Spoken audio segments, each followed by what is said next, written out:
Big பாஸ்ல இந்த வாரம் ஒரு மிட் வீக் எவிக்ஷன் இருக்கு அப்படிங்கிற செய்தி வெளியாகி சோசியல் மீடியா ஃபுல்லாவே பயங்கர வைரலா போய்கிட்டு இருக்கு. மிட் வீக் எவிக்ஷன் இருக்கு அப்படிங்கிற பட்சத்துல யார் வெளியேறுவா, என்ன நடக்க போகுது அப்படிங்கிறது தான் இந்த ஒரு வீடியோல நம்ம பார்க்க போறோம். பிக் பாஸ்ல இந்த ஒரு வாரம் அப்படிங்கிறது ரொம்ப ரொம்ப முக்கியமான ஒரு வாரமா இருக்கும். ஏன்னா கடந்த வாரம் வந்து 2 பேர் வெளியேறுவாங்க அப்படின்னு யாருமே எதிர்பார்க்கவே இல்ல. ஸோ கண்டஸ்டன்ஸ் எல்லாருமே என்ன நினைச்சிருப்பாங்க, இந்த வாரம் சிங்கிள் எவிக்ஷனா இருக்கும் அப்படிங்கிற மாதிரி தான் நினைச்சிருப்பாங்க. பிக் பாஸை பொறுத்தவரை எதிர்பாராததை எதிர்பாருங்கள், அதை தான் வந்து முழுக்க முழுக்க பண்ணுவாங்க.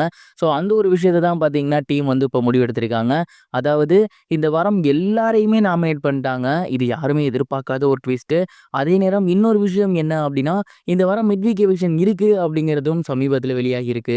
கண்டிப்பா இந்த ஒரு மிட் வீக் எவிக்ஷன் அப்படிங்கிறது யார் யாருக்கு சாதகமா இருக்காது அப்படின்னா, கண்டிப்பா ஒண்ணு வந்து எஃப்ஜே, இன்னொன்னு சாண்ட்ரா அண்ட் அதே நேரம் இன்னொரு ஆள் யாரு அப்படின்னு பார்த்தீங்கன்னா, அரோரா.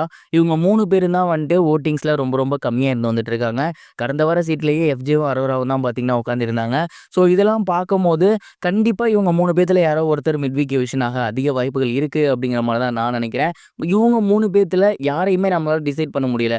மேபி எஃப்ஜே வந்து தப்பிக்கலாம். பட் சாண்ட்ராவா, அரோராவா அப்படிங்கிற ஒரு கேள்விக்கு நம்ம வந்தோம் அப்படின்னா, கண்டிப்பா இவங்க 2 பேருமே கடந்த சில வாரங்களா மிகப்பெரிய அளவுல பெர்ஃபார்ம் பண்ணல. டாஸ்க்லயும் மிகப்பெரிய அளவுல பெர்ஃபார்ம் பண்ணல. சாண்ட்ரா அவர்கள் அவங்களோட ஹஸ்பண்ட் பிரஜின் போனதுக்கப்புறம் சுத்தமா டவுன் ஆயிட்டாங்க. அதே மாரி அரோரா வந்து துஷார பத்தி பேசினதுக்கப்புறம் மிகப்பெரிய அளவுல மன உளைச்சலுக்கு ஆளாகி, அவங்களும் மிகப்பெரிய அளவுல எதுவுமே இப்ப பண்றதில்ல. ஸோ கண்டிப்பா இவங்க 2 பேத்துல யாரோ ஒருத்தர் இந்த வாரம் மிட் வீக் எவிக்ஷன்ல போவாங்க அப்படிங்கிறத எதிர்பார்க்கலாம்.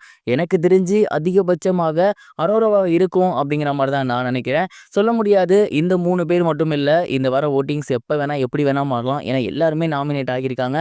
இவங்க இல்லாம வேற ஒரு நபரும் போறதுக்கு அதிகப்படியான வாய்ப்புகள் இருக்கு. நீங்க என்ன நினைக்கிறீங்க? இந்த வாரம் வந்து மிட் வீக் எவிக்ஷன்ல யார் வெளிய போவான்னு நினைக்கிறீங்க? உங்களோட தாட்ட மறக்காம கமெண்ட் பாக்ஸ்ல ஷேர் பண்ணுங்க.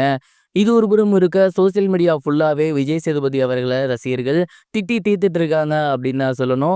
கடந்த வாரம் முழுக்க முழுக்க கஷ்டப்பட்டது எல்லாமே கண்டஸ்டன்ஸ் தான். அவங்களோட முட்டை போயிருச்சு, பால் போயிருச்சு. இது மட்டும் இல்லாம பனிஷ்மெண்ட்னு பாரு கமருதீனுக்கு குடுத்தாலுமே அவங்களே தான் வேலை பார்த்தாங்க. இப்படி முழுக்க முழுக்க கஷ்டப்பட்டது எல்லாமே கண்டஸ்டன்ஸ் மட்டும்தான். அவங்கள வந்து நெறைய கேள்வி கேட்டிருந்தாரு. அந்த தப்பு பண்ணியிருந்தா பாரு கமருதீன அமைதியா ஓரமா உட்கார சொல்ட்டாரு. அது ஒரு தண்டனை அப்படின்னு சொன்னாலுமே, முழுக்க முழுக்க கேள்வி கேட்டு பண்ணியிருக்க வேண்டியது பார்வையும் கமருதீனையும் தான். இதுக்கப்புறம் அவங்க பேசவே பயந்துருக்கணும். அந்த மாரி ஒரு ரோஸ்டிங்கா அவங்க 2 பேத்துக்கு குடுத்துருக்கணும். பட் அத விட்டுட்டு தப்பே பண்ணாத அமித்த கேள்வி கேட்கிறது, ரம்யாவ கேட்கிறது, இந்த மாதிரியான விஷயங்கள தான் அவரு பண்ணியிருந்தாரு. இது ரசிகர்களுக்கு மிகப்பெரிய ஒரு கோவத்தை ஏற்படுத்தியிருக்கு. இந்த ஒரு இடத்துல கமல் சார் இருந்திருந்தா கண்டிப்பா யார் தப்பு பண்ணாங்களோ அவங்கள தான் பயங்கரமா சிவியரா பனிஷ் பண்ணியிருப்பாரு.